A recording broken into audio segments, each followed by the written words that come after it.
Hey Okay. guys, so this is the seventh Q&A, and let's just get right into it. Okay, so the first one is from Johnny. Triggers. Hey everyone, I'd like to share something that I struggle with and I think others might also struggle with. Let me just move this here. And I'd love to hear your opinion on I hope it's not an irrelevant post. I really struggle with understanding the purpose of your triggers being triggered. For example, I am a somewhat shy person. I've been shamed for this my whole life. I'm pretty sure I would be fine with it if people had never pointed it out negatively. I get triggered sometimes. Sorry, I get triggered every time someone says something negative about introverted people. At my previous job, I had a very anxious and shy colleague, and she reminded me of myself.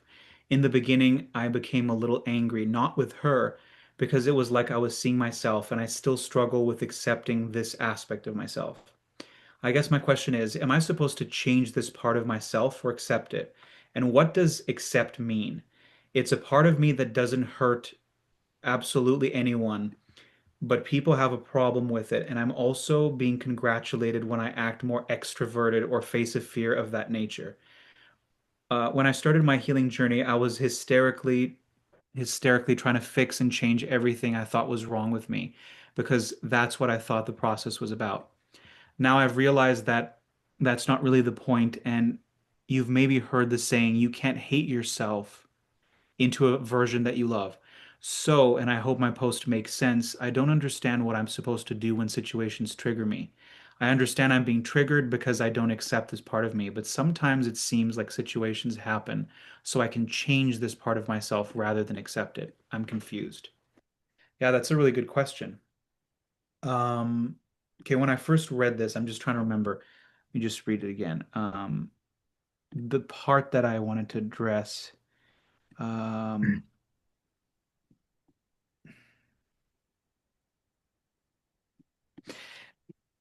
yeah, because this is about being shy. Do you have something, Joe? I had it and then I don't know what's happening to me today. Well, I think off the bat, just a general overview is that is to be accepted and not rejected. You know, that's the first thing. Um, and that's obviously very difficult because when you have shame attached to something, it's something that the ego is rejecting. And that happens for all sorts of reasons.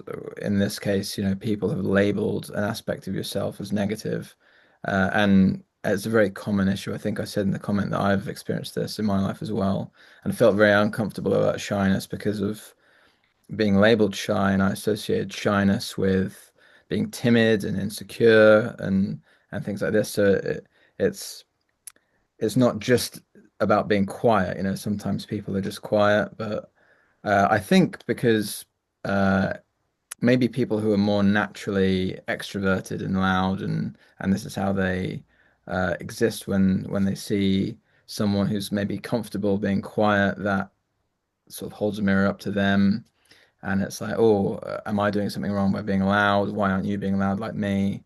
Um, so yeah, there's this vicious cycle, and I guess because more extroverted people have the natural ability to communicate in that way, like they're less afraid to point things out that they perceive problems with. I guess, you know, that's my interpretation of it. That's less important actually. What's because that happens in many ways. You know, people can pick parts of what they perceive in you out and label them as bad, no matter what it is. Um, so the sort of why I don't think is too important. But then what you have left is this aspect of yourself, and it's very triggering. And you're in this situation where you're not sure whether to change or accept. What will change is your relationship to this aspect of yourself. So as you're able to accept what's there, the question of changing it will dissipate completely. And then as for the practical way of doing that, um, so the triggers will be linked to probably anger because you know you're why are these people telling me that I'm wrong or bad for just being as I am? You know, there's nothing wrong. There's nothing wrong with being quiet, of course, but there's nothing wrong with the other supposedly negatively associated things that go with being shy, like timid, afraid, uh, even cowardly. You know, you can put really negative words on it. These are aspects of ourselves that live in everyone, and allowing them to be seen uh, is the way towards healing. But what was I saying before about anger? So the trigger will be attached to the anger about, these people are, I mean, you could say abuse, like in a lesser way, but it's causing you to repress. Um, so me and Steve talk a lot about anger. We've done a live, which is probably helpful for you to watch, all about anger and how to access it. But you can notice what happens when you're triggered, in your body. You might feel some contractions in your stomach, your chest, or your throat. You might notice some words come up in your mind, some thoughts, like fuck this person, or like something less, because that's when anger's starting to flow. But what you'll find, the more you investigate these triggers, there'll be a wealth of pent up anger, most likely, and that's how you start to explore and become familiar with these triggers. But the main point that I want to say is that you don't have to change anything about the way that you are, and that this is all going to be about working with the trapped emotional energy and accepting what's there. And the accepting is when we uh, no longer judge, because even though it might not seem like it, because there's this negative connotation from other people's actions, we carry these ideas with us as well. So there might be judgment of your shyness within you, which is in the mix as well. Um, yeah. So the first thing, so at the very bottom where he's asking, do I change this part or accept it? And yeah, you said I'm confused. So there is a confusion there because you're basically thinking that I either change it or accept it, and it's not either or. You can only change it by accepting it. Mhm. And so just to make it very clear, so if you're shy, it actually, like you were talking about anger, basically the entire spiritual journey is you accepting everything, which means you're being more and more honest about everything that's going on inside of you. And the more that you accept it, so for example, anger, right, that we talked about in the live, um, if you start noticing your anger, maybe you feel it first physically, and then you give it more attention and more like, am I really angry? Like, what do I really think of this person? When you start asking those questions and you want to answer it honestly, you're going to start to see that anger, it seems to be coming out of nowhere. Oh, I'm just getting more angry for no reason. No, the anger has always been there, and now you're kind of searching for it.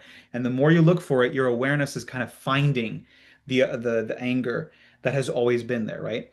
And so the example of to answer that, so like, do I change it or do I accept it? So anger, so let's say that somebody does something and you're triggered, the anger is right here, like an energy right now, it's been activated. So the confusion was, you're like, should I change this or should I accept it? It's the same thing. So it's like, if it's here, accepting it would be to release it, but responsibly. So we always say never at the person. Go somewhere private and release it there. You could even pretend that you're saying it to the person, right? You could show the middle finger, you could do whatever you want. That is you accepting it. And then you could say that in the moment when you fully and completely accept it, feel it, and release it, it disappears. And so you could say that you changed it. But more in terms of in the long run, with anger or anything, the more that you feel it and therefore accept it and you release it, it will eventually change in a much bigger way in the sense of like if you feel anger over a long period of time and you release it, you might find that suddenly you're not you don't feel as much anger before. So it's like you've permanently changed. So I think that was pretty clear. The other thing I was going to say is, oh, about introverted and extroverted. So the way that people understand this is that these are personality types and that this like that there's such a thing as a personality type and there isn't. It's just that some people seem to be shy and some people are extroverted. So both of those are actually just strategies that the mind has chosen.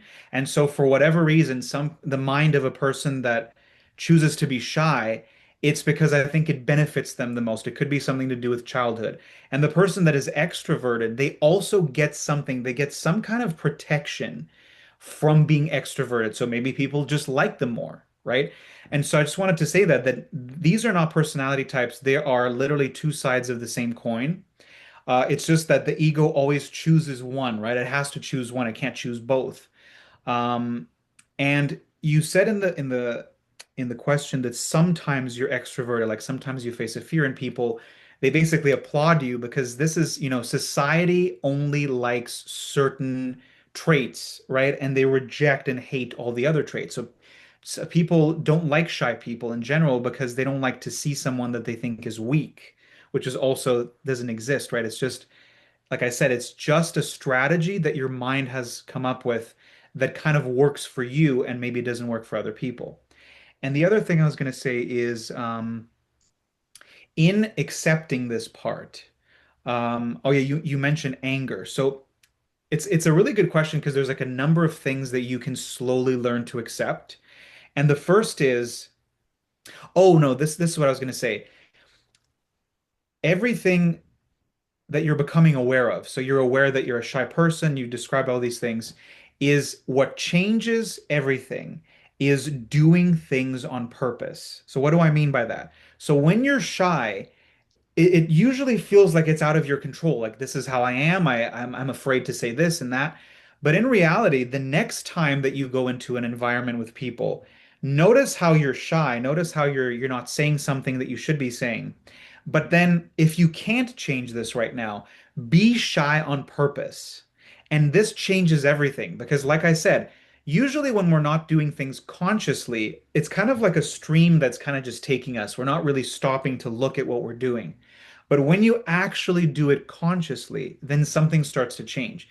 And so if you're about to be shy, right, you're afraid, almost in your mind, you can say, I'm going to be shy now, and that's okay. So that's you learning to accept this part.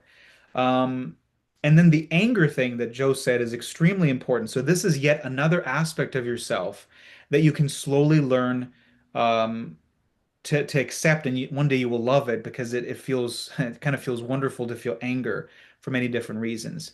But again, anger within yourself, not at other people. Although sometimes, we can all make mistakes and you can snap at someone. But just one more thing, that when you're exploring the anger, it's tricky because it depends if you've been kind of suppressing it and you don't really notice it. But let's say when you're around people and you wish you could be different, you wish that you were not being shy, right? If you wish that you weren't if you, that you weren't shy, there is going to be anger there. Now, if you can't feel it, maybe it's very suppressed, but just the question, is there anger herein? Just the curiosity kind of opens something up, and then you will see if there is anger. Yeah. And to reiterate, because I think one of the clear things is Johnny's not clear on what acceptance is.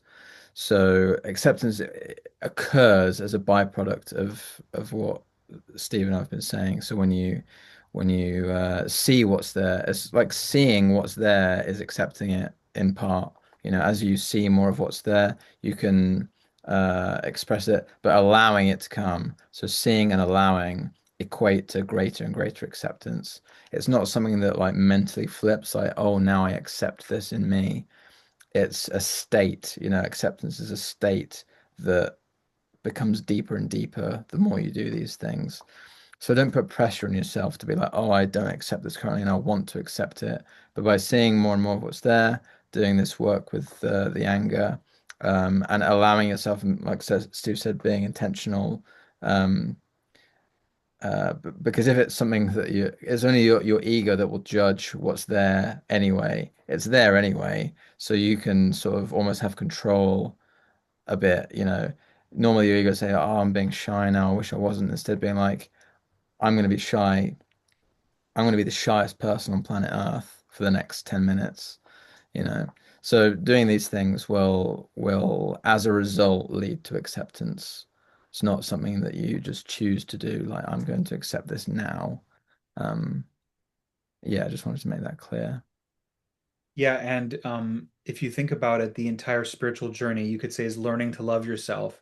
And that word, yourself, includes so many different aspects, like shyness and anger. I mean, so many different things. And what I was going to say about that is, um, yeah, there was this, I don't know what keeps happening to me, but um, it's going to come back. It was something to do with when you're around people, but you're being shy. Um, Yeah, it was like you just said something about accepting it. I can't remember. Um, I can't remember, sorry. Maybe if I just look through the question one more time.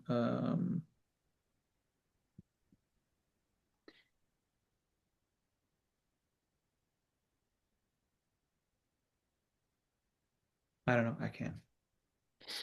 I think it was quite comprehensive. If it comes back, maybe you can just write in the comment or something. Yeah, just like it's like so close. Yeah. Maybe another like just one tiny attempt. Let me see. Around other people. I was saying about like being intentional, like Yeah, it was something to do with that actually. Yeah. choosing to Uh, be like the shyest person in the world. oh, okay. It was just that, just for him to notice that there's these two parts and notice how you're trying to run towards being extroverted because people like that. And then when you're shy, you're constantly trying to not be shy. And what I was saying about the spiritual path is that you have we learn to love all the parts. And so when you literally acknowledge it, but it has to be very intentional, which is I'm walking into this environment. There's going to be a lot of people there. So you can do this even before, let's say that there's a door and it's a meeting, right? And nobody can see you right before you open the door. And right before you open it, you say, I'm going to be shy, right? Sometimes this sounds like, what is that going to do? But you weren't doing that before, which means you're kind of just being pulled along by whatever you're feeling. But the moment that you say, I'm going to be shy, that is the beginning of you loving this part, of accepting it. And if you just, you go deeper and deeper, you try as much as you can to see every moment that you're about to be shy. It takes some awareness, right? You have to stop and kind of observe yourself and say, right now, I'm going to be shy. And it's not to judge the fact that you're going to be shy, it's just to acknowledge it. And the more that you do that, the judgment kind of will fall away over time. So I guess that's it. Okay. Okay, so the next question is Ben. Letting go of thoughts. Over the last 2 weeks, I have been letting go. I have been abandoning my egoic goals, forceful thinking. This began after weeks of attempting to force myself to grieve. I decided if I'm going to grieve, it's just going to happen. I can't force it. So I stepped back and tried my best to stop thinking. No attempts to understand reality, no over intellectualizing my internal experience. I have to say it is quite nice. I don't really think about what I'm doing. I just kind of happen to be doing things. Currently, I'm listening to Christmas songs and it's a whole vibe. My question is, in the past, I would have called this state of being disassociation. And maybe it is, but it feels relatively peaceful. Is there such a thing as taking a break from the spiritual path? I hadn't even realized that over the last 3 or 4 months, I would wake up and spend every waking moment thinking about it, writing, meditating, and it was extremely fun. However, returning to a more grounded life has brought me to an equal amount of satisfaction. It's almost as if I have returned fully to the ego, but in a in a much more gentle sense. I've never left the ego. Before I was Ben fully. Now I'm more human than Ben. I don't really process my identity. I just do things, and my emotions and thoughts are fleeting. I experience them as they come and rarely return to them. I process a lot of anger daily, and even in those states, I would consider myself content. Yeah, that's I really liked reading that. So, um, letting go of thoughts. Um, well, okay, so the first thing that came to mind is okay, I'm just gonna give you an analogy. You know how some people in the spiritual community, they even tell you things like, do this to quiet the mind. That's basically the idea. I would say that that's not a good idea because I want to talk about two different things. So a moment when you're triggered, so it's like you're feeling fine, there is this activation, there's this trigger. Suddenly there's this new experience, right? That's the first one. Then I'm going to talk about when you're not triggered, but the mind is still thinking for no reason. So the first one, when there's a trigger, here's this stuff. Right now, you probably feel discomfort in the body, like in the gut or the chest. That's emotions arising. And you also have a busy mind thinking, right? So the analogy that I want to give you to show you that the focus should never be on thoughts, because thoughts are, so let me explain it this way. Imagine that the real essence of what's going on is coming from the emotions, right? And remember, emotions are physically felt. That's why there's usually a pressure in the gut. It's extremely uncomfortable in the body. So the essence, meaning the main event that's happening within you, think of it like an apple pie, right? So the apple pie is the actual thing. Now you can imagine that a freshly baked apple pie, it's very hot. The smell is wafting to the surface, right? Like imagine it's on a table, but it's like you can smell it. So the smell that's wafting up are the thoughts. They are not the main event. The main event is where are the thoughts coming from? And it's the emotions. So of course they're interlinked. And so I'm trying to show you, give you this analogy because imagine instead someone just says to you, control your thoughts or try not to think or try to have an empty mind or a peaceful mind. They're not really getting what's happening, which is the moment that you're triggered, what's supposed to happen. So let's say that I something triggers me. There's this deep sadness, and it's very easy for me to cry. I'm gonna feel something in the body. Maybe not at a certain point because I think the pressure, it depends. Maybe if you've just there's less resistance, you don't feel it in the body, but it doesn't matter. So let's say I get this memory or something and I need to cry. If I don't cry, this has actually happened to me where I was like on the street and I was like, I have to wait to get home. I'm driving. So it's kind of a funny thing because if I were able to immediately cry, I wouldn't experience many thoughts because it would be like trigger, oh, look at this sad memory, look at this feeling, and then immediately I would cry. The emotion would be gone, and guess what? The thoughts that are linked to that sadness also evaporate. So you can see with that example that you don't have to worry about thoughts. You have to, the focus is emotions, and if they are released, they're interlinked with these thoughts, right? So like the sad thoughts would be from sadness. And so if the emotion is gone or the apple pie is gone, you don't have to worry about the smell. And what most people or a lot of people teach is to calm the mind is like you have a freshly baked apple pie that has a nice smell and they can smell the smell is in the air. And instead of getting rid, like, oh, I want to get rid of the smell in this room, instead of grabbing the apple pie, which would be to release the emotion, they don't even know that the apple pie is there. They don't know that it's an emotion. And they get like some air freshener or a perfume and they, spray it on top of the apple pie thinking that's going to solve things. And yeah, if you put a lot, then oh, it's gone. But that's not really what's happening, right? It's the emotions that's the main event. Now, the other thing that I wanted to say, which is just interesting, is because I talked about an actual moment of trigger to show you how they're interlinked. But it's interesting to know that even when you're not triggered and you're feeling pretty good, everybody has thoughts, right? And they're pretty much unnecessary, meaning that like why you're looking at the garden or something, you're looking at the street and you're thinking about something that has nothing to do with what your eyes are looking at, right? Or your most thinking is absolutely unnecessary, right?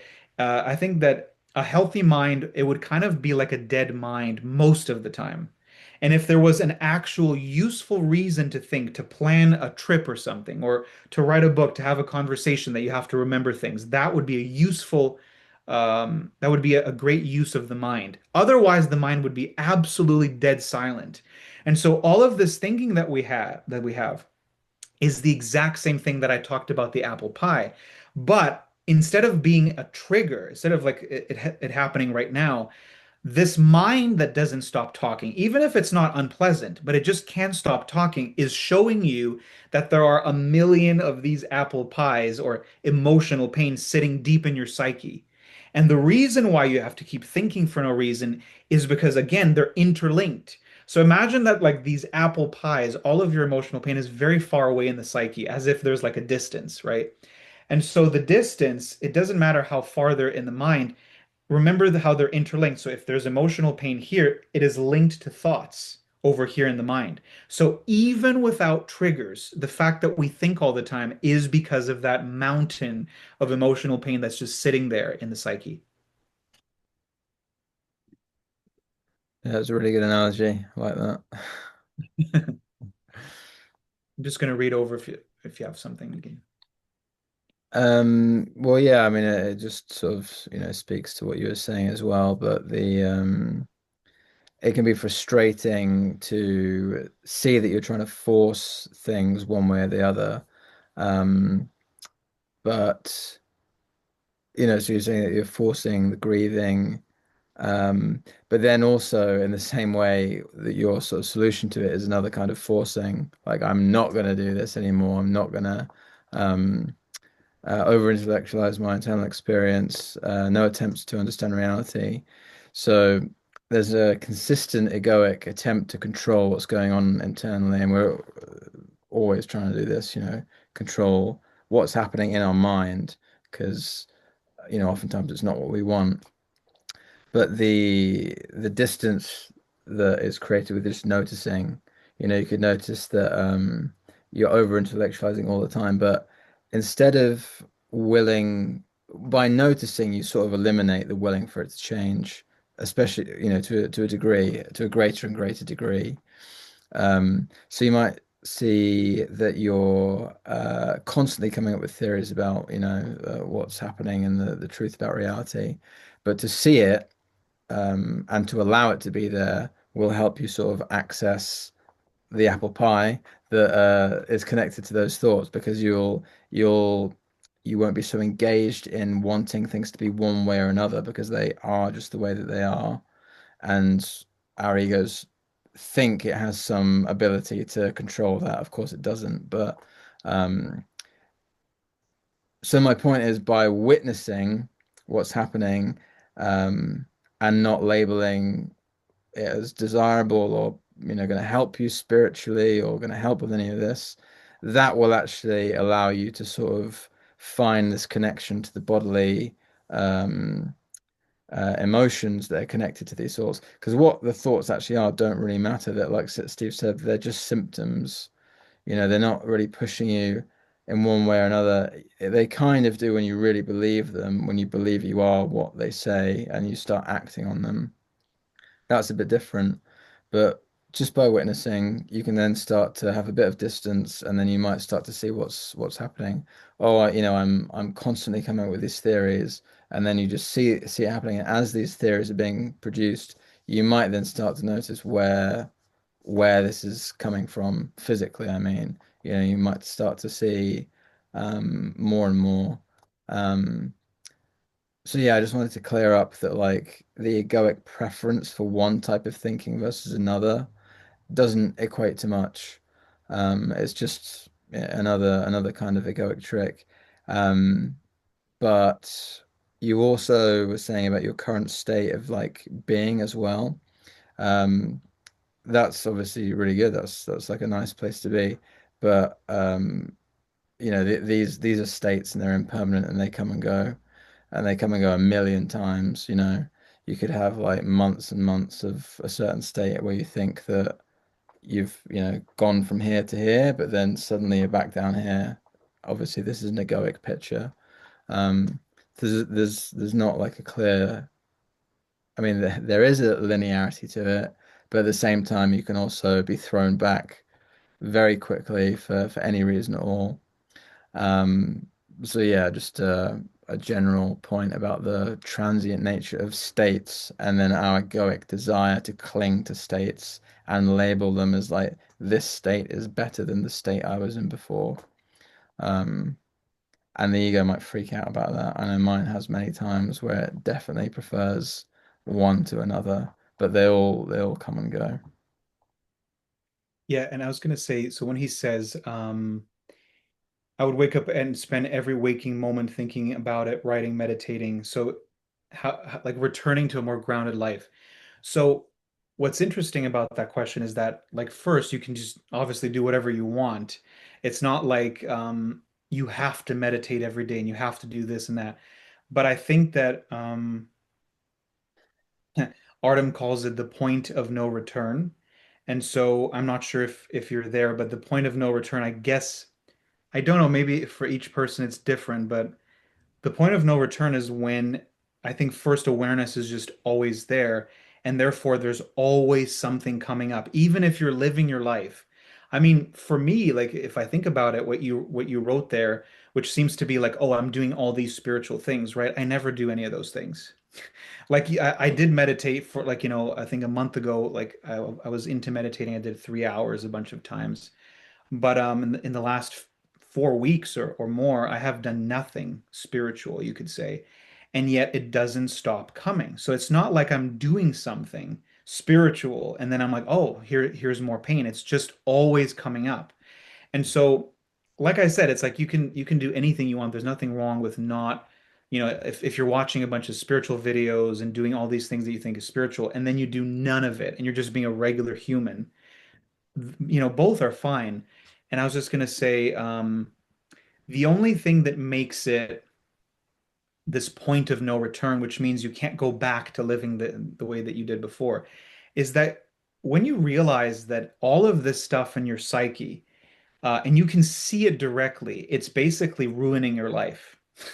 It's because everybody on the planet, they just don't know it, right? It's ruining their life, their ability to be present and to be peaceful. And so once you see that, you almost me and Joe were saying, you almost become addicted to it, even though it's not an addiction, but you become addicted to like seeing more because eventually you can see the relationship between feeling and releasing, and then this little improvement, this permanent improvement. Like forever you are changed and your life is a little bit better. So it's almost like, how could you stop at that point, right? But again, like I said, I'm not doing anything whatsoever. And things are just, it's like I said to Joe, it's like a conveyor belt of like, it just doesn't stop. It's one thing after the next. And there was something else. If you have, yeah, I'm just gonna look at the question. Yeah, so I guess just to answer or to bring up Ben's question directly, like, is there such a thing as taking a break from the spiritual path? So I think this, this is like an egoic framework, as everything is, because the ego will label certain things as being spiritual and certain things as not being spiritual. And really, the spiritual path. Uh, Is being alive. Yeah, it's being alive. It doesn't exist, the spiritual path. It's just again our ego's labeling a certain set of things that, are spiritual. I mean, we could boil it down as Steve and I describe it in the community as like addressing repressed emotions and expressing them over an extended period of time. Which is extremely unglamorous. But in it, and that's just living. That is just living, and it's whether you become aware of these things or not, and you get taken down this path or not. Um, so the ego would definitely say this there's taking a break from spirituality or the spiritual path. If you stop chewing over concepts, if you stop, writing, thinking about these things, stop meditating, stop being in a supposedly spiritual state of being, the ego will label that as, oh, now I'm just like doing all these normal things, not spiritual. I've completely experienced this. And just speaking from my own experience, I really relate to all of that. There's been long periods of time when I've been insatiable with my consumption of like spiritual books, videos, you know, all of these things. And of course, there's like an egoic motivator behind that, but it is also really helpful. When you're starting to see more and more of what's there, and all of these resources start to make sense, and then yeah, you're just consuming them to learn more about what's going on with you. Um, uh, but then you get bored of that at some point. It's like these don't do anything for me, and now I'm seemingly just doing my work, having a walk, doing my grocery shopping, and what's spiritual about that? But yeah, Steve was saying about this point of no return. I think when awareness is abiding, as in it's like consistently there, it becomes like a spotlight that's just always on in in your experience, and it's always doing this process, and and it's blindingly obvious. You know, it doesn't take a second off, which sounds exhausting, but it's not because it's a much more restful place to exist in your experience than being bonded to the uh, thoughts and manifestations of the mind, which is exhausting. That's exhausting. But um, so you might hear me and Steve talk about, things become like very enjoyable at a certain point. Even like dealing with really dark, deep stuff is like not as burdensome as really believing the thing in your mind is what you are. You know, that's the most exhausting thing ever. Um, I think I went on a bit of a tangent, but I think that covers the sort of the idea of the spiritual path and what the ego does and doesn't think it is or doing it. You know, that's just a concept and you can throw it away like anything else. Yeah, and I was going to describe like very quickly, it's just a good analogy is that the entire spiritual path. So the word spiritual, I think the best definition would be just looking inwards, which means looking at the emotions and your entire inner experience, right? But the funny thing is that this thing that looks is the mental awareness, right? That can look at everything. And the point of the spiritual journey is for this awareness to look inwards and inwards and inwards until it has seen everything and experienced everything, and then it disappears when there's nothing left. And so it's funny, like that's the purpose of the spiritual path, which is to look inward until there's nothing left inward, and then you're just pointed outwards.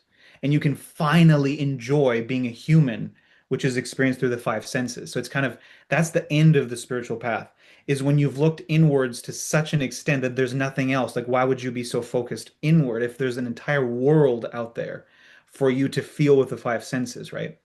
And the other thing that I wanted to say is, to just share something about this, which is taking a break on the spiritual path. So back in 2023, when I was experiencing the most difficult year of my life, and it was just, like I said, a conveyor belt, and I just couldn't take it anymore, drained, and I don't know how I survived it. And so one day, I feeling a million things. I thought, I had this idea and I said, maybe I'll watch a movie. I couldn't watch anything. There was like certain days where I couldn't even watch spiritual videos. I just had to be almost sitting doing nothing, feeling a million things. And then I remember that I had bought The Lord of the Rings a long time ago, the extended version.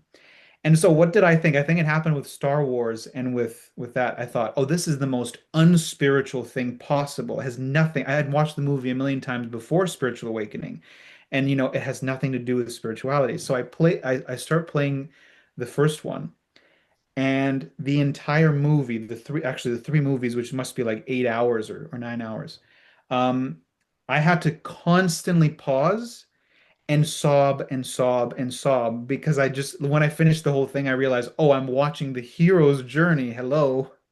And then Frodo and Sam are going through all of this hell and it seems impossible and it's never going to end. And then I realized I'm just them, right? So I'm like, oh, I'm watching myself. Look at all these struggles. And so it made me cry a million times. And so even when I was trying to take a break, it was like it's not time to take a break. Like you've suppressed this for 20 years. Now is the time to just, so it wasn't even a choice. It was just like, wow, even this movie. Or I would also feel like the movie was speaking to me, something had happened that day, and then somebody would say something like, wow, okay, I really had to watch this. So you can't really take a break, but you can kind of choose not to do spiritual things, basically. Okay. Okay. The third one is, I don't know how to pronounce it, but I think it's Vered. Um, Hello, everyone. I'm glad to be here. I would be happy to answer a question that comes to mind. I notice that I'm afraid of the pain that comes up, and I don't know how to release it completely. It accompanies me throughout the day, even while I'm sleeping. I feel it coming up, and the pressure that appears also comes with a feeling of frustration that I once again have to suffer and go with a heavy feeling and pain, especially in the solar plexus area. I would love to know how I can release it and see more clearly what belief it is based on. Thanks for the answer. Um, Joe, do you remember? I think the solar plexus is supposed to be in the gut. I think it is, yeah. I think it's like in the midsection. Um, well, when I read this question, the first thing I wanted to say is, you know, it's such a long process, but becoming very curious about anything is basically like the path towards, healing and all this stuff. You have to become curious. And so she said that it accompanies her throughout the day, even when she's sleeping. And there's a feeling of frustration, like, oh my God, I have to keep suffering. Well, actually, right now, what I just thought is, I know exactly how that feels, where it's like, you've been suffering for years, and so you're almost like, let's say if it's been 5 years, that's a long time. And so the first year, you could say in many ways, is not as bad as now, because you have all of this other time, all, uh, all of this time feeling this stuff. So the first thing that came to mind is anger and rage, like just immediately. It's like frustration that I have to keep suffering and feeling this stuff. There must be so much rage that is not being acknowledged.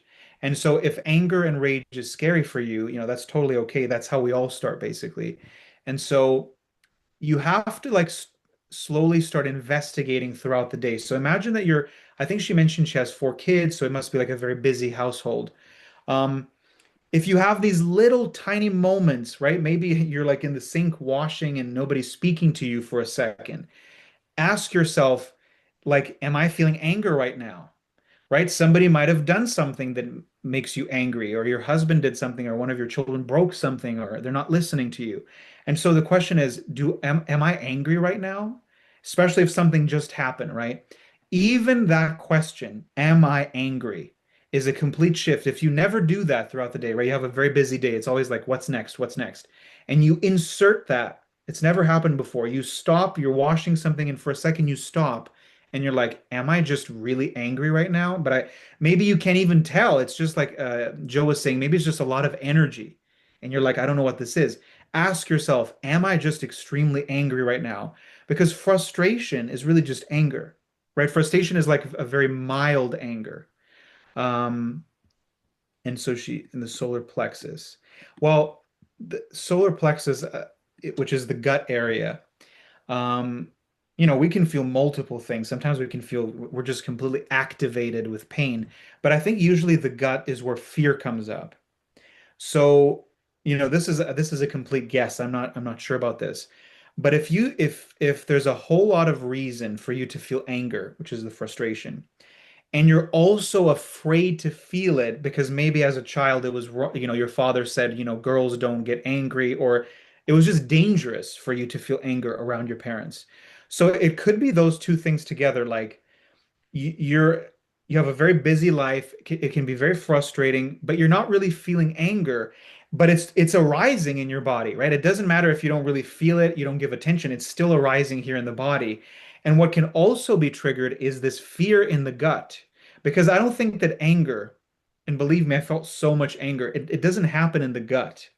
I don't know if that's accurate, but it's fear is always in the gut. And so maybe that's the thing. It's like you have so much anger that you're not acknowledging, and you're also feeling the fear of like, if I even think of getting angry, this is dangerous, right? And so I'm just thinking, Joe, like how the most practical thing that she could do. Well, we talk about anger. So anger is something that is it's best to feel when you have a moment alone, right? A private moment. So maybe in the bathroom, right? So if you're in the bathroom and nobody can see you, that's when you can ask this question. So I'm trying to like imagine that you're in the kitchen and somebody does something and you're feeling all of this. Go to the bathroom for like a minute to give yourself a private moment and then ask yourself. So maybe you're afraid to ask yourself because of the fear, but you're in the bathroom and so you're like, am I just angry? Now, if you ask yourself that and then maybe the gut, the solar plexus area becomes even more uncomfortable, that's basically saying that you're afraid of your anger, right? And I want to remind you that even though feeling this stuff is insanely difficult, I want to remind you that they're just sensations. I know that it sounds like, oh, it's so easy. I know that it's not easy. But just remind yourself that this stuff, why do I say it's just a sensation? Because the sensation is basically telling you something like if you feel this, if you start, looking at this, you're gonna die. Something horrible is gonna happen. And when you notice that it's literally a sensation, like the same as like me pressing down on my hand, obviously it's more uncomfortable than that, but it's the same thing. Like I'm not gonna die by doing this, and in the same way, you're not gonna die if you feel some fear. Now, the other tip I would give you is because, I've spoken to her before, what we're talking about might be extremely, extremely difficult for you. Like you become absolutely overwhelmed. And so the way that I would suggest is that you think of this as a long process and that you do it very, very slowly. So you could try like a little bit today or tomorrow, it doesn't matter when, and then you get scared and you stop. But the most important thing is that you come back to this practice. So, if you did it today and then you didn't do it for a year, that wouldn't be ideal, right? If you did it today and then you're like, I'm so scared, I'll wait a week. That would be okay, right? A whole week, and then you do it a little bit more. The I think I said at the beginning, the curiosity about this stuff is what takes you in the right direction. So you dip your toe, you do a little bit and you get scared.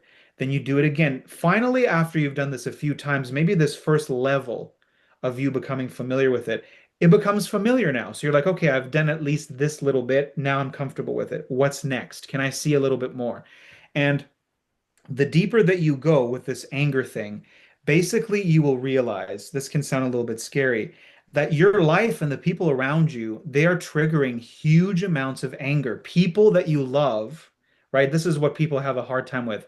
The people that you love the most, actually, they're triggering huge anger, right? It's almost like you're so angry at them, and so that might be another thing that's hard for you to kind of come to terms with. So all of these things, but like I said, the most important is the curiosity and always going back to this investigation. And if you don't, then, it'll just kind of keep happening and nothing really changes.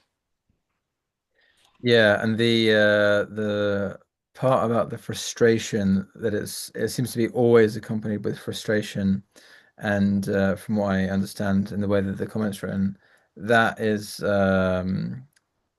resisting, resisting what's there, which is of course what your body needs to for it to believe that it's safe.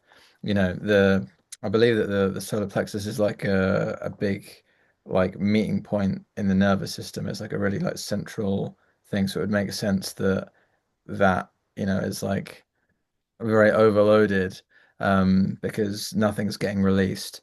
But it's that frustration, I think, that is resisting I'm not sure how you describe the actual sensation. Um, just pain in general. Yeah. So there's clearly like a mechanism that's sort of holding it all together so you don't feel anything. Like it's very like stuck in that way. I mean, if you're aware that it's there in that capacity, even when you're sleeping, it must be really rigid. And I'm not saying that to sort of be like, oh God, you've got so much work to do. It's more that you can see it clearly. You're clearly aware of this, which is amazing. And then, as Steve said, being curious allows you to start denting that resisting frustration. Um, so I think because it's such a big thing to tackle, being I think curiosity and playfulness allow it to not be taken so seriously. So when you have these moments where you notice that you're in pain, that you're frustrated about it, you can sort of take a step back, witness that you are both frustrated and that there's pain there, and you might be able to see something that the pain is offering. You could even see like what words are coming into my head and just say them, and you're not seeking like an answer that's like, aha, I've got it, because that will not come. Those kind of realizations may arise after doing lots and lots and lots of this work, but it's not something that you seek for. That's another way to go in the wrong path, as in like not to access your pain.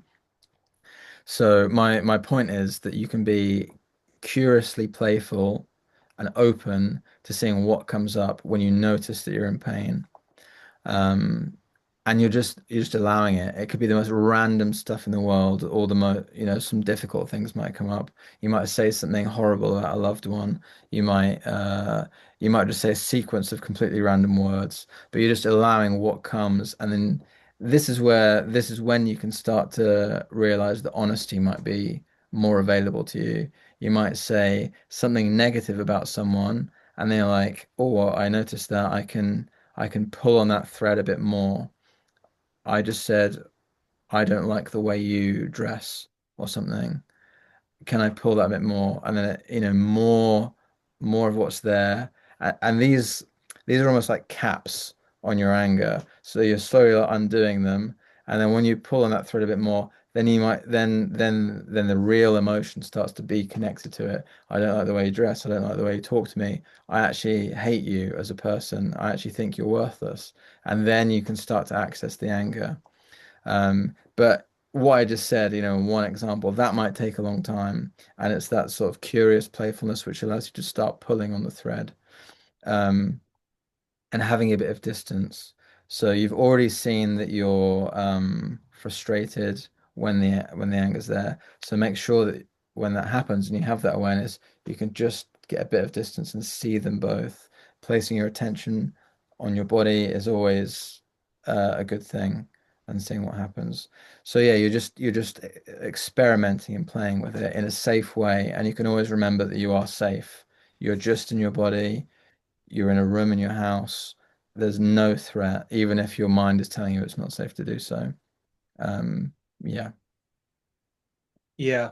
And last thing I want to say is just to make it very practical for her is I don't know, but I get a sense that because she has four children and it must be a very the image that I get is that she's stressed all day doing things, almost like she has to keep doing and doing and doing, and she never has a moment to release some anger. And so even though it might be very challenging, f for Varet, it's basically like if you have a very stressful life, what we're suggesting is that you give yourself little moments. It could be literally 1 minute or even less.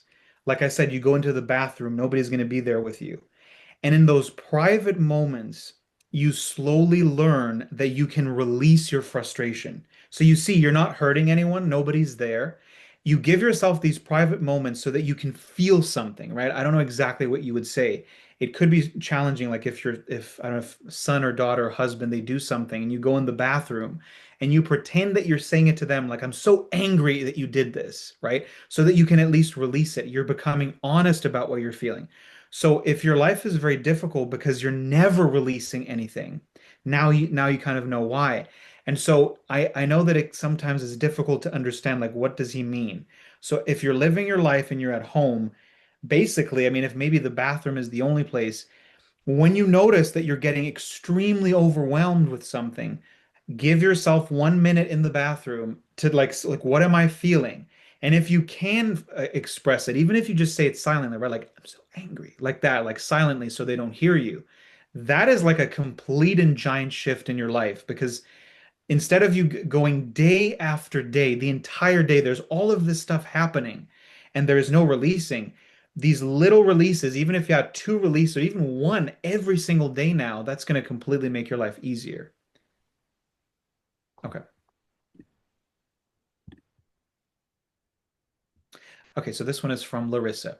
Anger and patience. I wonder how the concept of patience correlates to anger in your opinion. Because usually someone who doesn't get angry or triggered easily is called patient or calm, but suppressed emotions being a bad thing. Is patience actually bad for you, like some sort of people pleasing? Yeah, this is a good question. So patience is like one of those words we talked about, I think introverted and extroverted. There's a lot of concepts that people think is, oh, this is what this means, and it's always like a lie. And so patience, it's difficult to explain because if you're patient, that just means that you're waiting for something, but you're not getting angry, right? Basically. Oh, that's a very patient person. But I'm trying to see, let's see. Someone does get angry. You know what's interesting about this is that um, Yeah, because I mean, this is like related to you, so it's like, how can you use this information? Let me just think. So yeah, let's say that you're somewhere and you have to wait, or something is happening that is just making you very angry, frustrated. Usually it's waiting, right? Or somebody's making you wait, it's taking too long. You can actually be both. And this is what we're always talking about. You're not going to feel patient on the inside, but you can look patient to other people. So you're like, let's say if you're very conscious of your anger, and you realize that, let's say you're waiting for something, but the person is not, they can't do anything. Like you're at a store and they're doing their job and there's nothing that they can do. They're not doing it on purpose. Maybe they're even doing it fast, but there's a lot of things to do. But let's say that you're still angry at them because you're allowed to feel anything. Well, what it looks like you being patient on the outside externally is that you're just waiting. You're not getting angry at the person. You're not saying something. You're not being rude. But what about on the inside? And this is the funny thing. So you can look patient on the outside and be so mad on the inside. So you're just allowing everything. The patient side is basically the fact that people don't deserve your anger, for no reason, unless there's some kind of abuse or something. But generally speaking, that's not happening. So that's why you're patient on the outside. Now, on the inside, what you could do is imagine that you're in line and you're trying to own the fact that you're angry is you could say it silently, hopefully nobody can see you, is like, anything that you want to say about that person. Or you could say, I'm so angry. This is ridiculous. This is so stupid. I hate this. And you can just, I mean, if you want to say it about the person, I hate you, it doesn't matter what it is. And so this is another example of how you can be responsible for your emotions, which means you're not hurting people. You're not being possessed by the anger and then just saying things to people. And yet you are allowing yourself to be angry. Even that little release, I would call it more of a mental release because you're allowing the thoughts. Maybe you're saying it silently. I think that's a great practice. Yeah, and just the part at the end is like, is patience actually bad for you? Like some sort of people pleasing.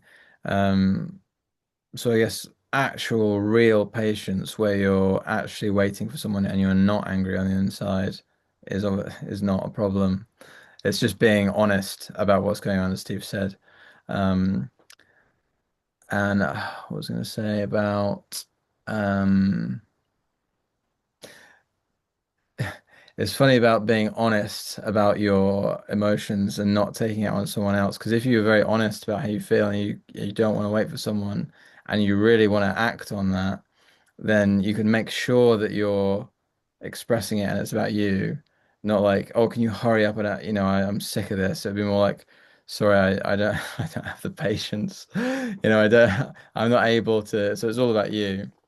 Um, but someone who's not aware of their anger it is doing themselves a detriment. If they're trying to maintain the image of patience and be like, no, no, take your time, and they're seething on the inside, but they're not even admitting it to themselves. Um, that's just a concentrated version of practicing suppression. It's a testing, triggering environment where someone is literally testing your patience, um, and you're not able to be honest about it, then you're just pushing down anger. Yeah. So that would be quite unfavorable. But it's one of those instances where if you become familiar with it, you can have, some fun with it. When someone's taking a long time to put things in a bag, you can sort of turn around and just say exactly what you want to say to them under your breath. And these sorts of things will help with that. But as well, it's also genuinely good to give people the time of day. That's also like a good way to interact with people. Yeah, and there was two things I was going to say. One is because she's asking about anger. Um, if you become more and more honest about how impatient you are, which just means how much anger there is. That's one of those moments on the spiritual path that your ego doesn't want to see that actually you have a lot of anger. So imagine, she's Brazilian, so I would imagine the swear words in Portuguese that she would say. But if you're waiting like at the bakery is a huge thing in Brazil, and they're taking forever, and then she would say "fuck you" in her mind, that if even me saying that, if you think that that is like, oh my God, I would never say that. I'm not that kind of person, right? That's what the ego is gonna say. Like I can get kind of angry or impatient, but why would I say fuck you to someone that is just working? Well, it doesn't matter. It's just what's going on the inside. Remembering that if you're not saying it to the person, you're not hurting anyone, what's the big deal, right? It's almost like a child playing make believe in their mind. And the other thing I was going to say, because she asked about people pleasing, because what I think she's asking is if what if you're waiting, but it's like the person is like at the pharmacy, for example, like I had that day, you basically are going to have to kind of use your own discernment. So if something is happening and you've waited enough time, then the next thing to do would be, okay, I think I've been patient enough. It makes sense to wait this long, but maybe now I'm going to say something politely, right? So that I think that was sort of part of the question. So you kind of have to see in the moment what makes sense. So you can be both patient and wait, a few minutes, and then if you feel like, okay, it's been long enough, now I'm going to say something. You can have both of those aspects at the same time. Yeah, and the more honest you are about your anger, the more reasonable your assessment of the situation will be. It won't be clouded by this suppressed anger. Um, it just like an immediate example came to mind. Years and years ago, I had uh, a MacBook and the charger died, and I had to go to the Apple store, and I didn't know if it was in warranty or not. So I was at the Genius Bar getting it seen to, and I was literally there for 2 hours while they were like seeing people. I didn't say anything because I was too suppressed, and they were like taking ages, like testing it and all these things. And then after all of that time, they just told me that I had to buy a new one. So I had to Oh, pay, I had to pay all that money, and I just gladly took it. I was just like, yep, no problem, no problem. And this, where in my mind at the time, probably I was exhibiting great patience, just so, and that's clearly people pleasing. This is like objectively poor service, objectively like wasting my time, all of these things. And because I was so suppressed at that time, I couldn't act in a way that was rational. I couldn't see what was going on.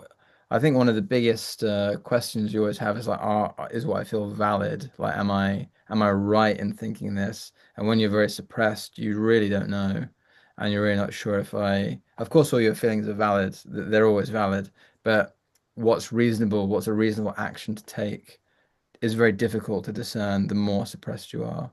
So yeah, by doing this. Anger work, that will become a lot more clear with time as well. yeah, and I wanted to say, like basically answer the question because for some people it might be odd. So when I said that, right, like where you get to the point where you say in your mind, fuck you to someone that's really not doing anything to you, right? Just because, like, the question that I want to answer is why would you do this? What is the point? So basically, since the question is about anger, anger can be so suppressed that you don't even feel it, basically. That's like the most suppressed. And so what happens on this journey is the more curious you are with your anger, and you're basically like you have a flashlight and you're like, I want to find it. I want to be honest. Like, how angry am I really? And what the more that you're curious and you keep investigating, what's going to suddenly happen is if you just keep going, like, so I'm trying to imagine Larissa, is that suddenly if she just goes deeper and deeper for a period of her life, it could be months, she will think I've become this like person full of rage that's irritated all the time, right? That's not what's actually happening. You haven't become someone like that. This huge amount of anger that was in your psyche is just here now. There's a lot of it all at once. That's why you would get to the point if you're so honest and you're irritated all the time. This person.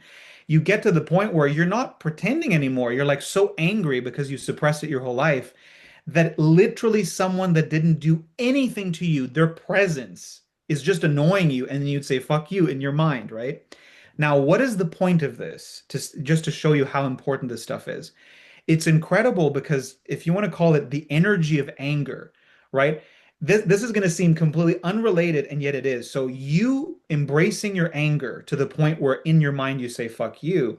What this actually means is that the more that you're familiar with your anger, the more that you will know what you want in your life about anything. So, like Joe said, when he was very suppressed, he was waiting for 2 hours. He didn't want to wait for 2 hours. So if he had by that point done this work and had become familiar with his anger, that energy in the body somehow translates into you knowing what you want. Isn't that strange? How it seems like anger has nothing to do with that, and it does. So if you're very used to feeling anger in the body, but of course you're doing it consciously, right? If something you can be patient for maybe 5 minutes, depending. So Apple, you might have waited 15 minutes. That would have been okay. But it's like if you see that nothing is happening, the energy of anger in the body, if it's healthy, somehow tells you, I don't want this. I don't want this experience, and I'm going to speak now. It's not going to be aggressive. It's not going to be rude. So that's the point of this. It's not just for you to become an angry person. The more that the anger is embodied, the more that you know what you want, and there was a second thing, which I think is the same, but it's what you want.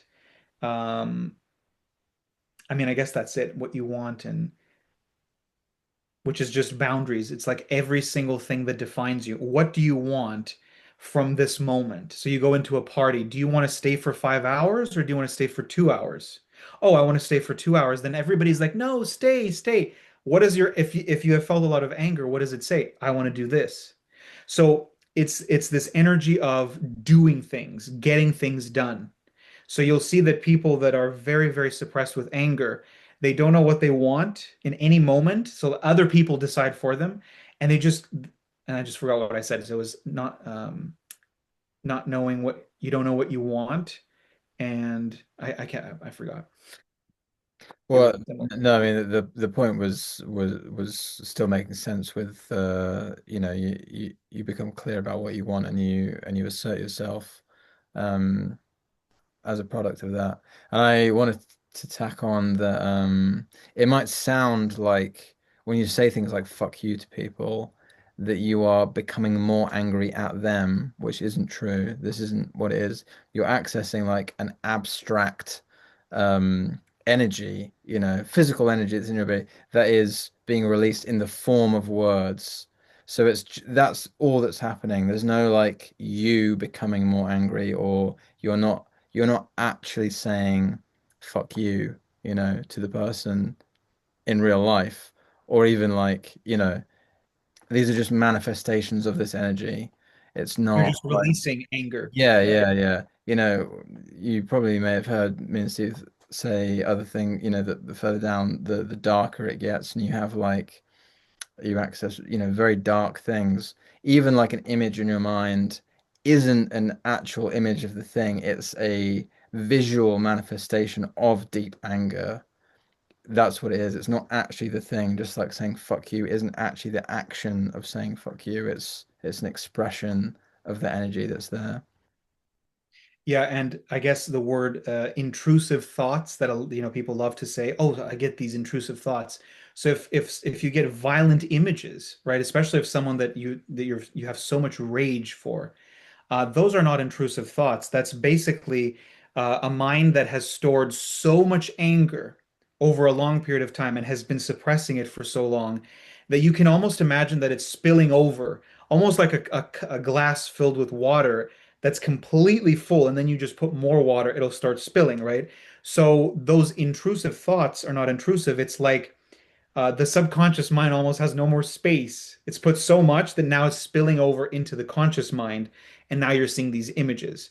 And it was a great point that you said that even the images, even scenes in your mind of you doing horrible things to people is just a manifestation of the anger. It's like it's almost just an energy, but the mind translates it into images and these Mhm. things. And it's our egos that are obsessed with right and wrong, which is a hierarchical thing, which it lives by. So, as Steve's example, the intrusive thoughts, that's exactly, they're not intrusive. That's just what the ego labels them as because it doesn't want to associate with those things. They're just as valid as any other thought. They all come from repressed emotional energy. They all come from that. But when one is particularly potent and doesn't align with the ego's image of itself, it labels it as intrusive and says, you don't belong here. You're a sickness and I need to do something about it. Whereas, again, just this overwhelming repressed energy manifesting visually. And as you release it, when you learn to release it, these things will dissipate. But they will come in giant waves, but the more that you become familiar with them, the less you uh, have the egoic need to be like, this isn't me, because it is as much as anything else is. Um, which is not at all, because it's all an illusion.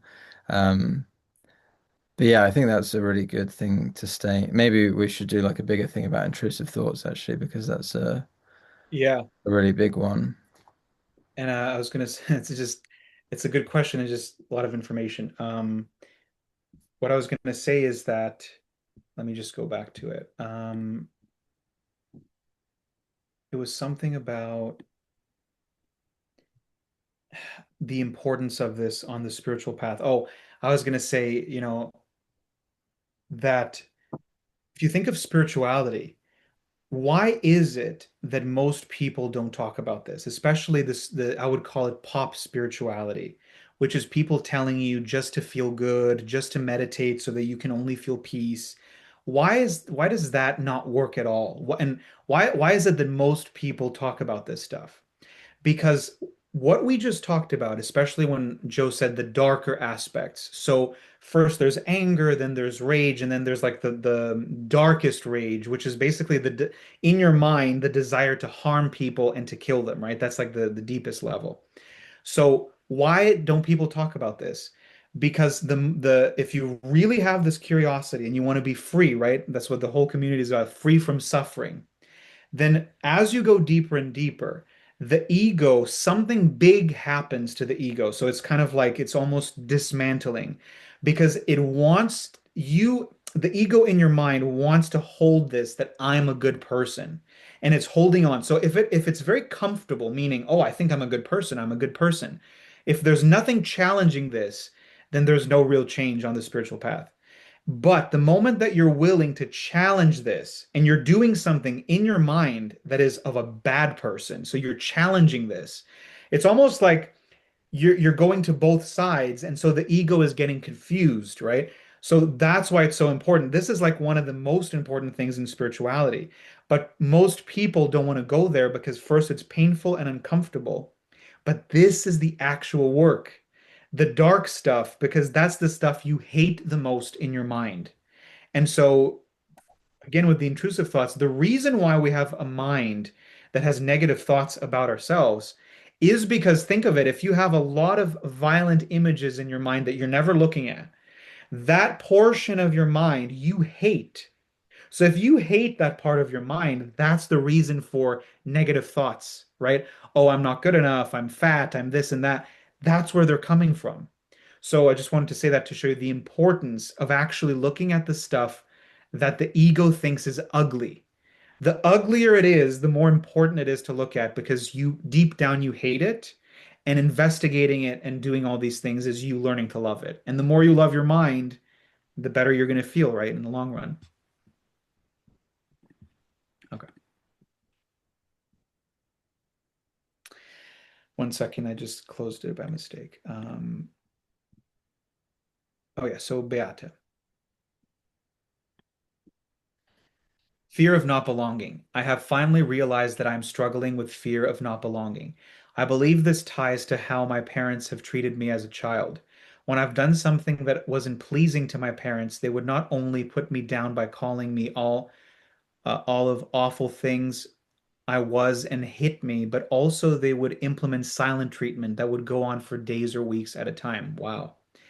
During my silent treatments, I remember being by myself in my room, feeling like an outcast, like nobody wanted me, like I am the worst thing that could have happened to anyone.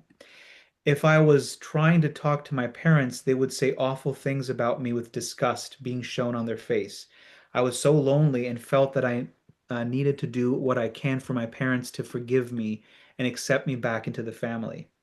Now, as an adult, if there is a situation in which I sense rejection, I become very sad and identify as I am being rejected as in childhood. I have had two recent situations. So the first one, a friend of mine would laugh every time I spoke during Sangha meetings for the past 2 months, just to finally tell me that he laughs because of my accent.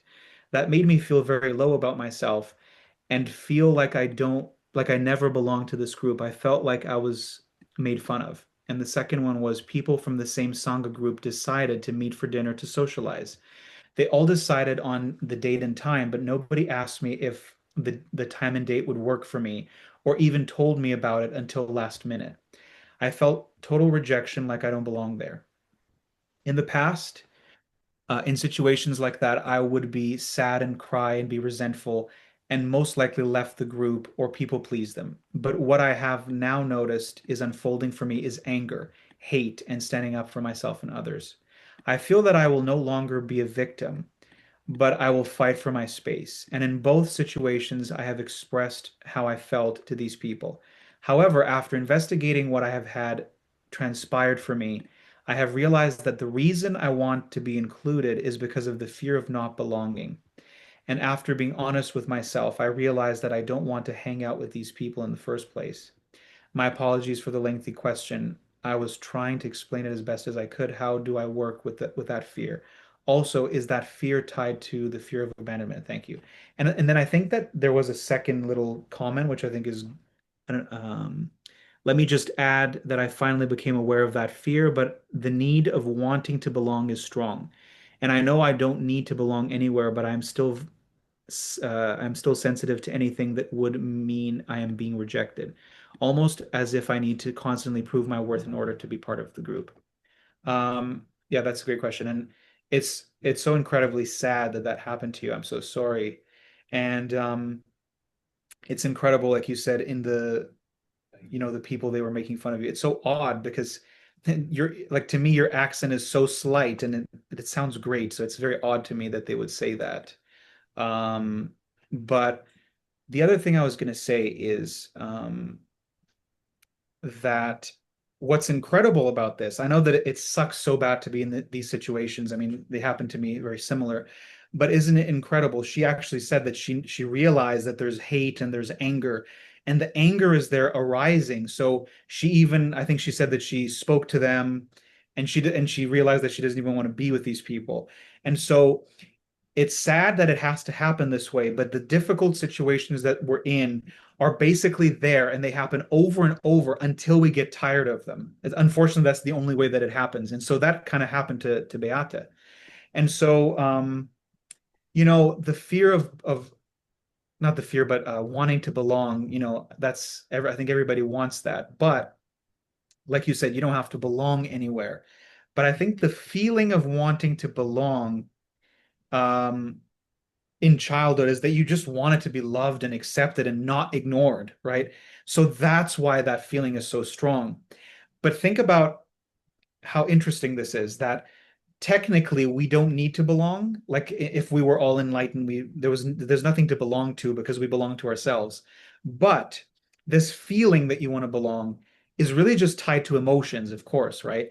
And so what you wanted from your parents would have been the opposite of what they did to embrace you, right? And so, like everything that we talk about, the spiritual journey is you becoming that parent that you never had. And so, everything that you feel in the body, you can think of the emotions as the child version of you. And so, it's incredible because you don't need parents to heal yourself. You become that parent. And so, I just wanted to say that that's what's happening. And so the last thing was, how do I work with that fear? Um, I mean, even what she did already, because, to speak up and say something to these people is facing the fear. Because when you say something that they probably won't like, they will very likely not like it and maybe abandon you. Um, so you're already doing it. There's like really nothing to do in that regard. Do you have something, Joe? Um, I was just going to comment on the nature of wanting to belong. Seems to unfortunately be the most strong in the presence of rejection, in that you most want to be accepted by those that reject you, Mm. rather rather than um, people that are there with open arms. That it pokes a finger directly into that deep wound, which is unfortunate because, as you described, these people don't sound very nice to me. Like someone who's In a yeah. Sangha group. Yeah. I mean, it's ironic. I think the some of the least healthy environments will be spiritual environments, unfortunately, um, because egos get massively inflated in these areas again, unfortunately. Um, but yeah, I mean, if there's an adult who's making fun of your accent, that's strange behavior. Um, but I think it's a really good example because it's such an egregious thing to do. It's bullying. It's very puerile, juvenile behavior. And I say that in like it's not very developed. It's a very, like primal version of taking someone down. Um, and it's a good example because that's so egregious, yet you're pining for their acceptance because you're experiencing rejection. And I can relate to this when I think about relationships, and the most internal pain around relationships are always with the people I have been rejected by, I feel rejected by. And when see it clearly that it's the acceptance that I want and not the individual's company necessarily, it almost loses its power in an instant. Like the specific person. This is after doing a lot of work, of course, so it will become more and more that way. But you're very clear on what's going on. You've got a very, very vivid image. I think a lot of the times with questions from everyone, it's because there's a lot of discomfort and the ego wants things to be done now. And it's just unfortunately a slow process where you see more and more, you process more and a more and more peaceful state is established over time. But the ego doesn't like that. It wants it to be done tomorrow, it wants it to be done today. So like, is there a way to speed this up? Um, no, but the more of doing what you're doing will, if you want to call it results, will lead to that. Um, um, I think something else to say about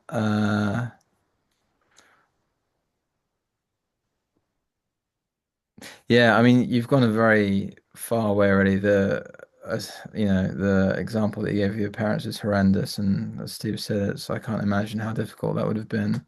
Um, so it's a very deep wound, but it's that deep and you're that far already and seeing what's going on and processing it. That's like an enormous journey you've already done, to be that much, distance and clarity and awareness of what's happening is it's quite incredible. Um, so yeah, doing more of what you're doing is all I can really say. And I was gonna, she said, after being honest with myself. So obviously, the whole journey is about that. I'm sure she's doing tons of it as everything she described.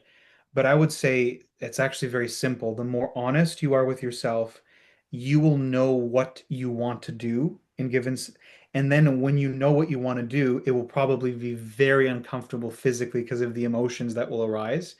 And that is the whole process. So it's like if you're in an environment that, let's say that you want to keep going to this place, but you don't talk to them, just being and seeing them could be very uncomfortable. But that's all that you need to do. If you're feeling something, then that's basically it. Yeah. Yeah. Um, and we go on and on about honesty, and I think it's always worth reiterating because you can kid yourself into thinking that you're being more honest than you are. All of us, myself included, you have to really keep digging. I don't know how honest exactly you've been when anger is involved here because these people have treated you very poorly, so there'll be a lot of anger. if this is a person that you thought was your friend is doing this to you, then you'll probably want to murder him, you know, in, in your mind many, many times over. Um, so it's that kind of honesty, like how angry am I about this? Like how much is coming up because I've been mistreated in this way? And I think just a general warning to people that this has happened to be able to in what's supposed to be, a place of healing, but the world doesn't work like that. These places can be like exceptionally toxic, can be full of people that have, well, Beatrice's experience is a case study. It's just because you're going to, um, a Buddhist center and doing things that are aligned with spirituality doesn't mean that it's going to be a healthy environment. And this is something that the ego is at odds with because you expect better, you expect good things to happen from this. But I've had this in my experience, not the mistreatment that Beatrice described, but a few years ago, I was trying to find somewhere that I could do this kind of work, and I just couldn't feel right. I went to like uh, the Yogananda one, the self-realization thing, Buddhist centers, like anything I could find. But there's just something wasn't right for me. I'm not saying that like people should reject these outright. I'm just saying that it's alluring because to our egos, it points towards healing, but it doesn't mean that's what's going to be the reality, sadly. Um, and I say that just because it's difficult to be honest. I should be like peaceful in this place, but I actually fucking hate being here and I hate everyone in this room and I want to leave. That could be that's a spiritual uh development, you know. Yeah. And Um we're talking about honesty. And the reason why what you're saying, like you said, a Buddhist center, anywhere that's spiritual, it's a good message like for people to be careful and to be aware because the ego is a master of lying to itself. That's why the journey is so difficult. It's always lying. And so the depth of how much somebody can lie to themselves is the reason why a lot of times spiritual spaces will be the worst places. They're worse than a bar, actually, because the people there could be they're so lying to themselves. They're completely suppressed emotionally, but they read some books and they think they're enlightened now for no reason other than that. And then they convince themselves that they can abuse others, and it's not called abuse. Oh, I'm just so enlightened that I'll just say whatever to your face to show you, I have no fears. That sort of rationalization that actually is just complete, BS. It doesn't exist. And I just wanted to share that thing that Artem says that, if you have let's say, an enlightened teacher, because a lot of these places, the person that is the leading the place thinks that they're enlightened. Um, it can sometimes be difficult, but it's only on the surface to tell a genuine teacher from a teacher that's just abusive and they're just lying to themselves that they're enlightened. What's the difference? So the best example that I heard is kind of like imagine that the teacher has a place, right, where the student is with them, maybe living with them. And the student is there and they've given permission to the teacher, right? They're basically saying, every now and then, can you say something to me that's going to hurt my ego? The student is asking this of the teacher. And so let's say that the teacher one day they, wake up and the teacher had a good one and he says something like really mean to the person. So Artem says that a genuine teacher, they will say something, right, to poke the ego. But if the person starts crying, they will hold them if necessary. So think about that image. In that moment, you can see that the teacher doesn't want anything from the student. They're not there to, oh, you're here so that I can really prove to myself that I'm a good teacher. They don't need the student. They're just there trying to help. And so I like that example of you can poke the ego of the person, but an abusive guru, as he called it, will just keep poking. And because they're kind of narcissistic, so the person starts crying and then they would just keep insulting them. That doesn't make any sense. So I just wanted to give that example. And it really is incredible. Oh, I was going to say, it's just like most people that go to church, right? It's supposed to be the house of God. But because religion doesn't focus on anything important, it focuses on you attending church. Oh, I went to church, I'm fine. So you will find that people go to church And then maybe as they're walking down the steps of the church, they're like judging everyone. They're talking badly about people. That's the same thing. It's like they cannot see that's like this doesn't match, right? Yeah. I guess that's it. Yeah, for this. Yeah, Oh, no, you have something? I was going to say it can be really difficult because these things in our lives sometimes provide us like pillars of support for our, ego. So take it easy.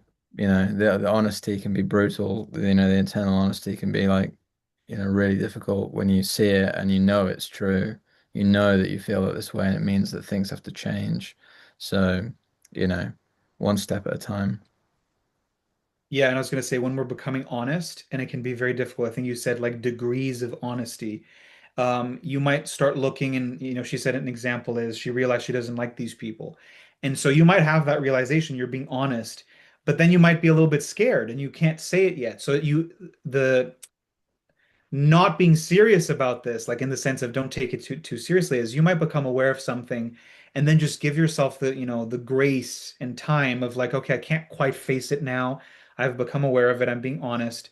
And as the days go by, maybe the next level of honesty will be, okay, I think I can't take this anymore. And then you'll do something, right? Okay. I think there's just one final question, right? Yeah. Okay. This is from Elena. Identification. Okay.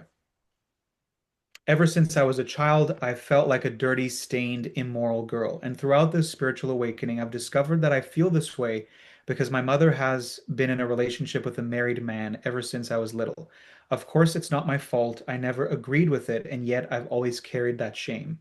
On top of that, my grandmother, who didn't get along with my mother at all and actually hated her, even though she was her daughter, used to tell me that I would become a hoe, just like my mother. But I've always stood for morality in every aspect of my life and in others' lives as well. Because I was little, my subconscious associated me with all of that. I didn't have any filter. So when my grandmother told me those things, or when kids at school mocked me about it, I always believed it was part of my story, not just my mother's.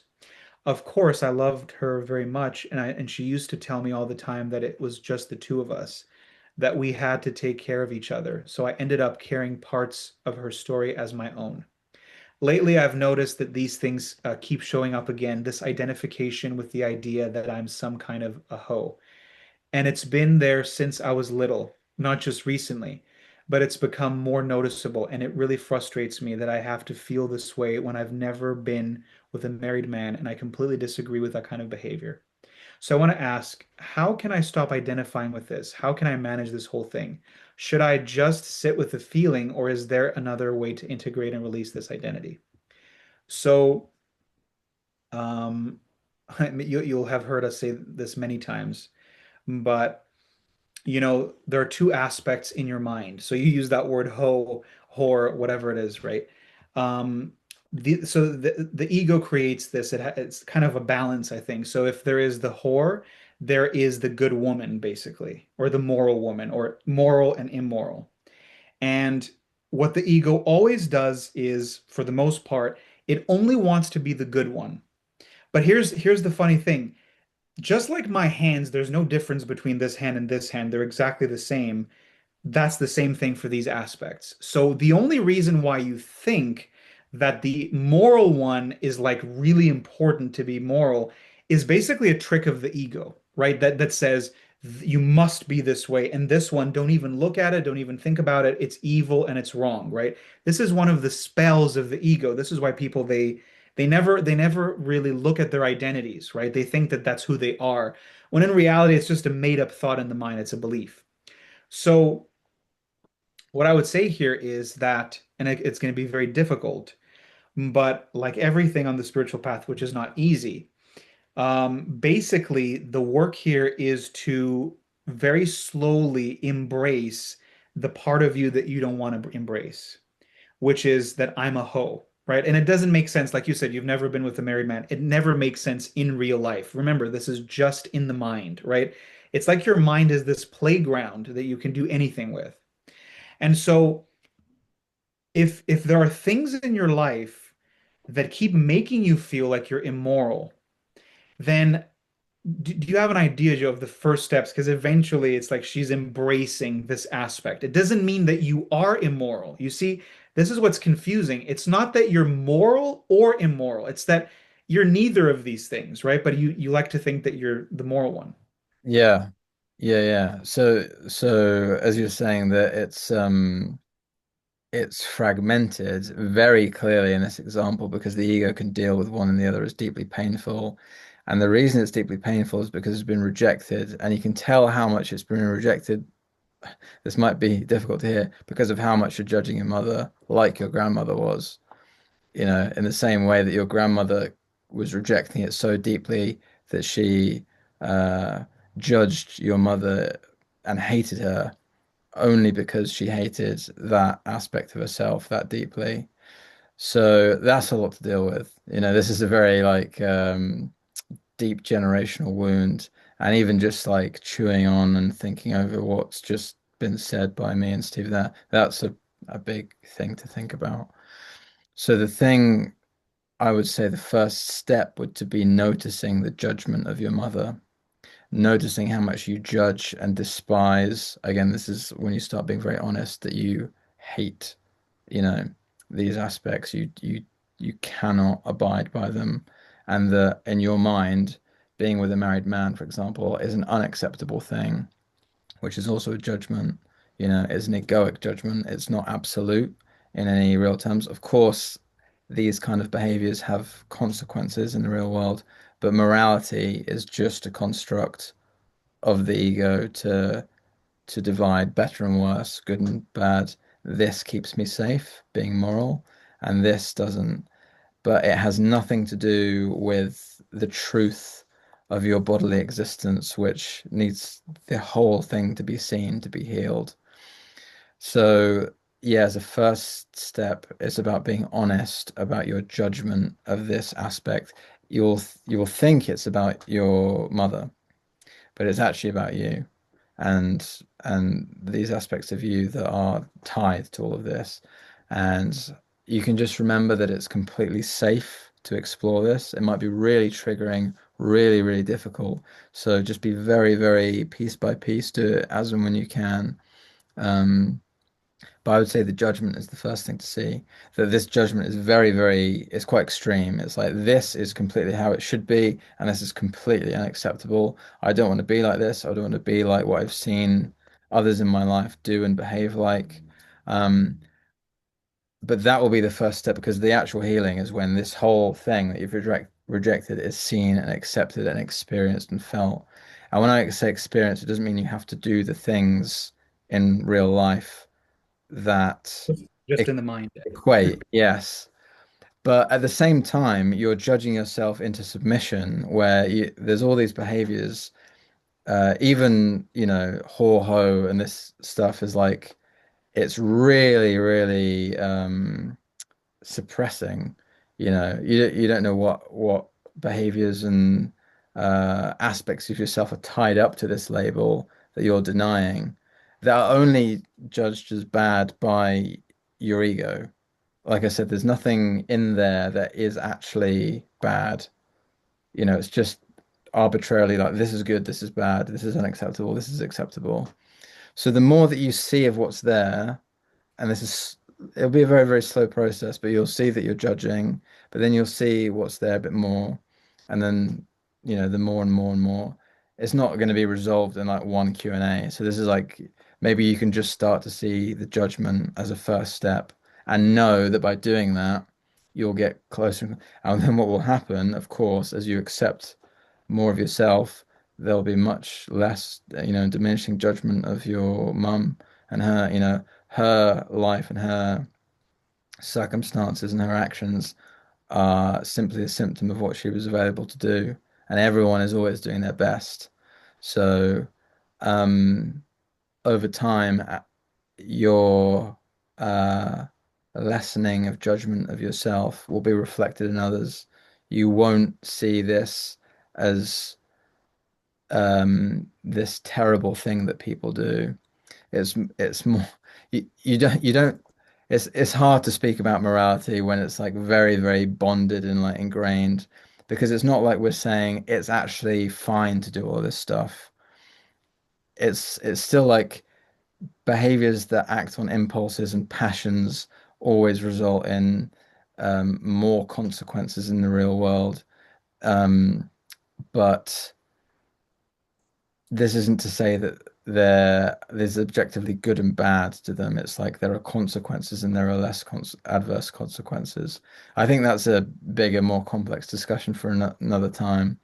Um, but yeah, to bring it all back, the thing to do first, I think, is to acknowledge the level of judgment that's there, and that will start.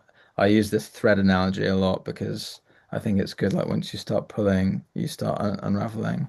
So yeah, I would start with noticing in your daily life. Because these things that are within us are sort of in there constantly, and we just see little bits of them throughout the day as our awareness, expands and becomes more permanent.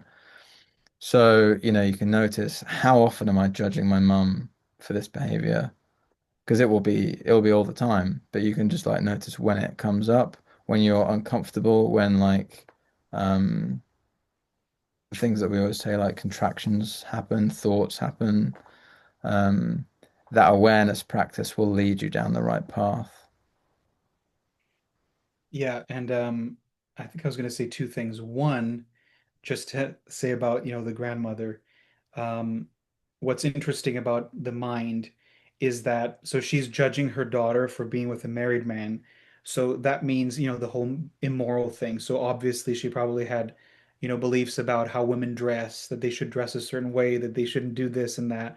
And so that tells me when someone is extremely judgmental, that, in this case, the grandmother, in her mind, she would probably be the biggest hoe or the with the most dirty things that she herself would consider horrible things, like these are bad women that do this, that lives inside of her mind.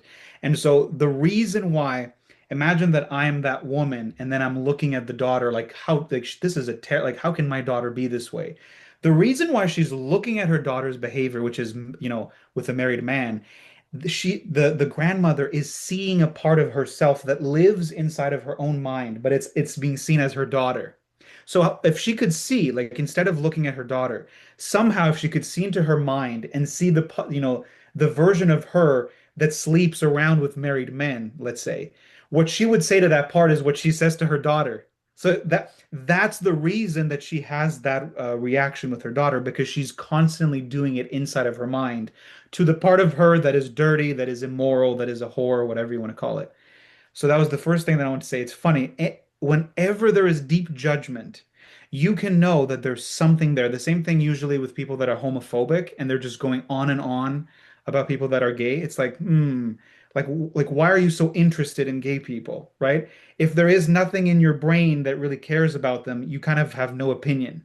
But it's like if you're going on and on, something, usually it's someone that is actually gay themselves and they don't want to, admit it. And then there's just one more thing I was going to say. Um, yeah, it was about, let me see if I can remember here. Um, well, it was just that whatever the ego, so imagine like Elena in her life, whatever Elena's ego thinks is ugly, and it's like I can never be that. Is where the gold is. So like, just like a treasure. So like the spiritual treasure is when you find something that you're like, oh my God, I can't do that. And it's okay if it's overwhelming in the beginning, you put it to the side, but eventually you're going to start looking. And so I'm guessing that if she has this very strong thing, which is, then there must be things to do with like dressing a certain way, maybe looking at other women that are showing off their body more. And so in those moments, also become more aware of that. And the most difficult thing, just to, down the road, the most difficult thing would be for you to do things, not that you're gonna, be with a married man, but I'm saying doing things that would be just by yourself that you would consider that only an immoral woman would do. So I have no idea what that would be. Even experimenting with sexual fantasies, or if you see a man that you like thinking really dirty things, that sort of thing. So if that immediately you're like, oh my God, I can't do that, that's where the gold is. And then you just take your time and slowly go into that.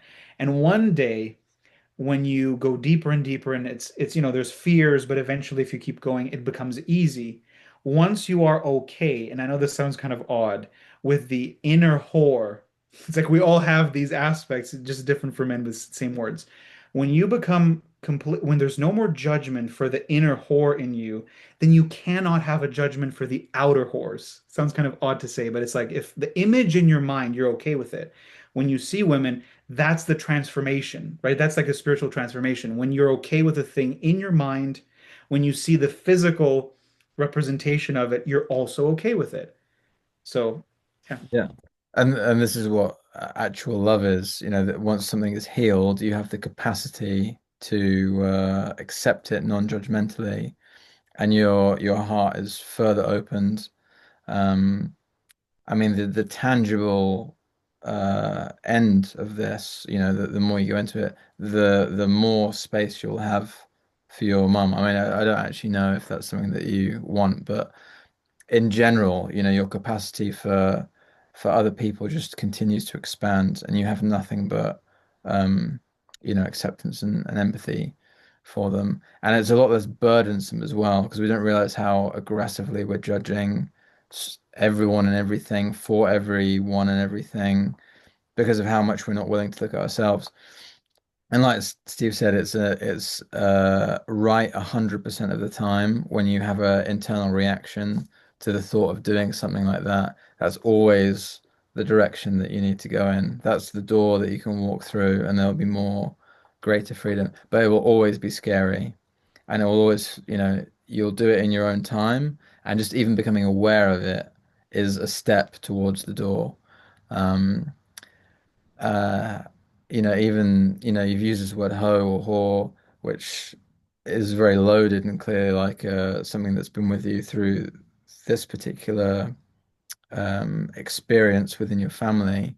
So that word has a lot of like potency, I would expect for you. So even just playing with that word, you know, seeing how it feels to just like adopt that as like your persona, not in this sort of like, oh, I'm, a whore and this is bad, in sort of like a, like lashing yourself kind of way, more in like an inquisitive way. Like this is a very powerful word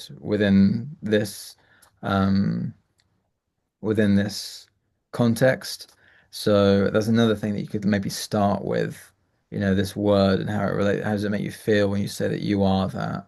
Or, and again, I don't mean as an insult. I just mean to wear it like as an identity, and see, where's the discomfort? Like what's happening? Like what comes up? Um, so yeah, a few small things to start, but I think it's going to be quite it's generational and it's entrenched. So baby steps, and then more will come up, of course, um, and then that will be for another time. I was going to say, just saying the sentence, probably for her, she speaks Romanian, whatever is the most powerful. So maybe in her language, which is Yeah. the most, Hmm. literally saying the sentence, I'm a hoe, whatever word it is in Romanian. Literally, sometimes just saying that. For some people, it would be, I hate my mother, I hate my father. You sometimes you wait minutes because you're scared. You're like, I can't say it, I can't say it. That's a really good place, to do it. And so, yeah, that would be very powerful. And it Yeah. doesn't mean you are, it just means you're stating this to, you know. And you're confronting the fear and like something that you've been avoiding.